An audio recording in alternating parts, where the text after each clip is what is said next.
Karena tadi malam kita sudah sama-sama menyimak hasil perhitungan manual Pilpres dan Pileg yang disampaikan, yang dilakukan oleh pihak KPU. Dan kita juga sudah melihat ada beberapa pernyataan yang disampaikan oleh pimpinan partai yang lain dan juga paslon yang lain. Dan sudah pada tempatnya kalau pada hari ini Pak Ganjar Pranowo dan ada Pak Mahfud MD di sini menyampaikan juga ya, tanggapan respons ya, kami secara official terhadap apa yang sudah diumumkan oleh pihak KPU tadi malam. Dan tentu persoalan ini akan terus berkembang ya dalam satu dinamika politik yang cukup dinamis ya. Dan kita akan lihat saja, tapi pada saat ini Pak Ganjar akan memberikan ya, tanggapannya, terutama melihat hasil dan menyimak ya, tanggapan-tanggapan yang ada mengenai hasil KPU tadi malam. Mungkin saya mulai dan minta pada Pak Ganjar saja lebih dulu untuk menyampaikan tanggapannya. Silakan Pak Ganjar. Terima kasih Pak Todung. Assalamualaikum warahmatullahi wabarakatuh. Selamat pagi, salam sejahtera untuk kita semua, Pak Mahfud, Pak Todung, dan teman-teman tim hukum. Saya menyampaikan terima kasih atas kehadirannya. Yang pertama, selama 1 bulan terakhir saya dan Pak Mahfud berkeliling, melihat, mendengar, menerima banyak kelompok masyarakat. Mereka menyampaikan kepada kami cerita-cerita tentang proses pemilu yang terjadi di Indonesia ini. Tentu saja dalam 1 bulan ini kami juga berkomunikasi dengan partai pengusung, para saksi-saksi di daerah, apakah cerita-cerita itu begitu adanya. Dan ternyata relatif cerita itu punya kemiripan. Mulai dari proses, kalau boleh saya sebut seleksi calon capres-cawapres, sampai kemudian berproses pada putusan MK 90, dan pada saat itu awal cerita inilah yang kemudian rasa-rasanya proses pemilu menjadi pertanyaan banyak pihak. Dari pendaftaran di KPU, ada catatan-catatan yang kami rasa secara prosedur juga ada masalah. Kami bertemu dengan tokoh masyarakat, mereka menyampaikan suasana kebatinan, apakah ini yang namanya pemilu yang jujur dan adil. Para ilmuwan, akademisi, saya kira semuanya melihat, dimulai dari Jogja, kemudian menyebar ke seluruh Indonesia, juga kemudian diulangi lagi mereka bertemu untuk saling mengingatkan bahwa pemilu harus jurdil, harus luber, dan tentu saja kita berharap mimpi demokrasi yang kita inginkan pasca reformasi itu betul-betul bisa berjalan. Anti KKN, betul-betul asas-asas demokrasinya diberikan, dan inilah sebuah proses panjang yang terjadi. Banyak catatan yang memang disampaikan kepada kami. Tentu kami dan tim hukum harus memverifikasi satu persatu. Cerita tentang aparatur yang terlibat, mulai dari pusat sampai daerah. Cerita bantuan yang muncul tiba-tiba dengan sangat masif sekali. Bahkan ketika kemarin di DPR ada pertanyaan berapa sebenarnya jumlah bantuan sosial, siapa yang membagi, dan itu semuanya ternyata menjadi cerita di publik yang sampai kepada kami. Bahkan Bapak Ibu, teman-teman semuanya, dari apa yang ada riset yang mengatakan ada korelasinya antara bantuan itu dengan masyarakat akan memilih sesuai dengan yang ada dalam hatinya atau terpengaruh dengan bantuan itu. Di samping itu ada cerita money politik, ada cerita intimidasi. Saya kira inilah yang kemudian kumpulan cerita dari publik yang masuk kepada tim Ganjar Mahfud. Tentu saya menghormati seluruh proses yang berjalan. Kami menyampaikan laporan-laporan kepada penyelenggara pemilu. Apakah itu KPU, apakah itu Bawaslu. Dan kita berharap memang Bawaslu akan merespon. Sayang tidak semuanya terespon. Maka setelah pengumuman tadi malam, tim Ganjar Mahfud sudah bersepakat. Kalaulah semuanya ini harus diluruskan agar demokrasi bisa berjalan dengan baik, maka benteng terakhirnya adalah Mahkamah Konstitusi. Dan kami sudah menyiapkan tim dari tim hukum untuk kita segera mendaftarkan apakah besok atau Sabtu untuk segera kita menyampaikan seluruh yang ada yang kami persiapkan untuk menjadi pertimbangan hakim konstitusi nantinya. Dan saya kira ini momentum yang sangat bagus kepada majelis hakim yang nanti ada di MK untuk menunjukkan kredibilitasnya. Setelah dulu ada putusan MK, setelah juga kita melihat penyelenggara pemilu juga mendapatkan hukuman etik, maka tentu saja kita mesti mengembalikan kredibilitas demokrasi kita ini jauh lebih baik.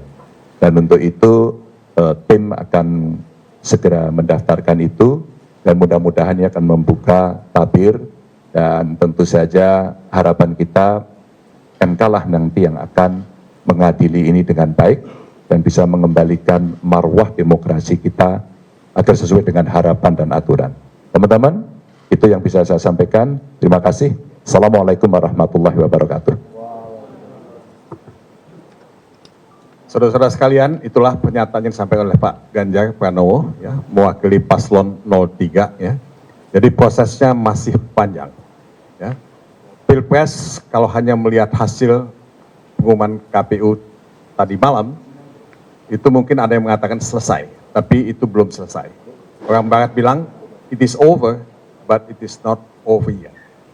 Jadi masih ada jalan ke Mahkamah Konstitusi dan kami dari tim hukum sudah siap dan tadi dikatakan oleh Pak Ganjar, mungkin besok, mungkin Sabtu akan mendaftarkan permohonan PHPU kami ke Mahkamah Konstitusi. Karena Mahkamah Konstitusi lah benteng terakhir, ya, penjaga konstitusi dan kita memang menuntut keadilan konstitusional, ya, dalam proses ini. Saya tidak ingin menguraikan apapun ya dari apa yang akan kita ajukan dalam permohonan kami. Pada waktunya kami akan melakukan itu, tapi kesempatan Anda semua untuk mengajukan pertanyaan kepada Pak Ganjar, mungkin juga pada Pak Mahfud, dan kalau ada hal-hal yang teknis mungkin kami akan bisa memberikan jawaban. Nah, silakan kalau ada yang ingin mengajukan pertanyaan, tolong menyebutkan nama dan media mana. Sebelah sana, 1, 2, ada lagi yang lain? 3. Silakan Mas.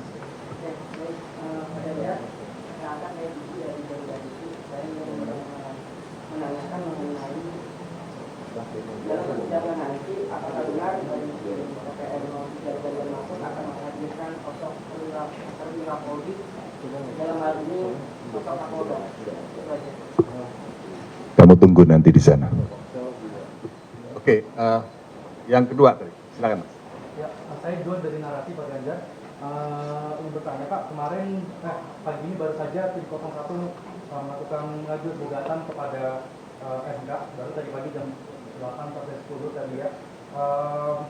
Dari kita melihat bahwa kubu 01 dan 03 sama-sama mengajukan gugatan PHPU ini. Apakah ada saling komunikasi atau mungkin kolaborasi dengan kubu 01 untuk menindaklanjuti hasil pemilu 2024 ini, mengingat ada kesamaan aksi yang dilanjutkan untuk mengajukan gugatan ke PHPU ini, Pak? Kami sama-sama punya pikiran ya,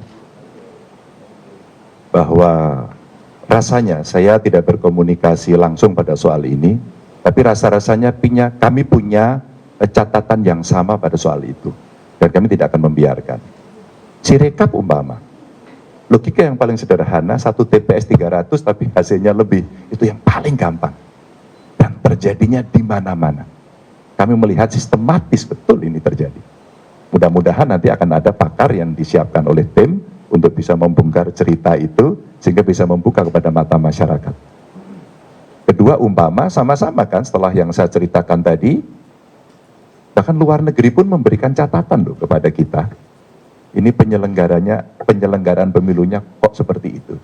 Jadi pasti dari 01 punya catatan sendiri, tapi kami punya catatan sendiri. Apakah nanti dalam persidangan ada kesamaan dan sebagainya, mari kita lihat di persidangan saja. Sehingga ini menjadi fair dan tidak ada agenda-agenda lain, kolaborasi-kolaborasi yang terkait dengan agenda tertentu tidak. Kami hanya ingin mendudukkan saja proses ini dengan baik. Apapun keputusannya, kita akan legowo. Siapa lagi? Oke, yang ketiga Anda teh. Silakan. Pak Ganjar, saya Abel dari Kompas TV. Pak, ini kan kalau indikasi kecurangan sudah terlihat dari awal gitu ya Pak. Tapi kenapa baru prosesnya itu, maksudnya baru kritiknya itu sekarang dan baru prosesnya sekarang, apa yang bikin? Ya harus sekarang kan, harus diputuskan dulu oleh KPU, setelah KPU baru ke MK. Kalau Kompas melihat, cerita ini saya kira dimuat di Kompas dan media yang lain juga sudah berkali-kali. Tapi ketika semua diam kan tidak berhenti. Kurang lebih kita punya 116 kurang lebih laporan ke Bawaslu yang berproses. Tapi ketika kemudian tidak ditindaklanjuti, satu-satunya lembaga yang kita harapkan bisa mengadili dengan fair, ya MK. Jadi bukan kenapa baru sekarang, karena memang waktunya baru boleh sekarang. Kalau kemarin, ya belum boleh. Gitu.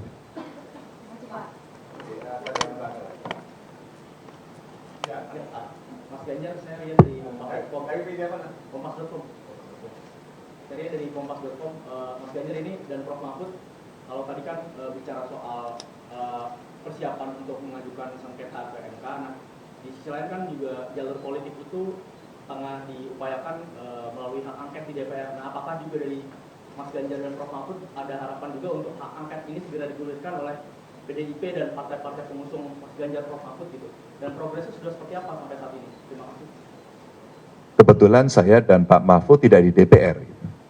Jadi sudah kita siapkan kita berikan kepada partai dan DPR untuk menyiapkan itu, dan dari seluruh prosesnya saya dengar sudah disiapkan. Jadi kami menyerahkan nanti kepada kawan-kawan yang ada di parlemen. Rasanya sudah siap mereka. Tinggal proses administratifnya. Tentu pasti ada politiknya di sana dan ini akan menarik. Political interplay-nya akan terjadi.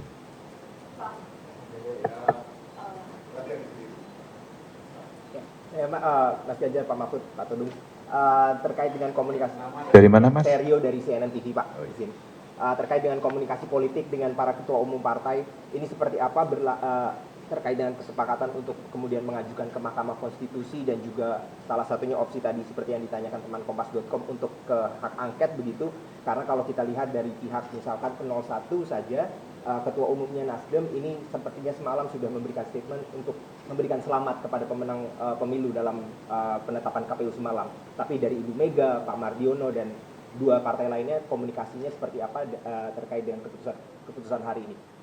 Oh, kalau keputusan hari ini kami sudah mengantisipasi lama dan kami berkomunikasi cukup intens. Jadi ini cerita soal proses lama, persiapan lama yang baru bisa diomongkan hari ini. Jadi kami komunikasi cukup intens terkait dengan itu. Soal partai lain mereka punya sikap sendiri-sendiri, ya kami sangat menghormati dan itu sah adanya. Maka setelah ini pun nanti kami akan berkomunikasi lagi kepada beliau-beliau. Rasanya ya fatsun politik itu mesti kita lakukan.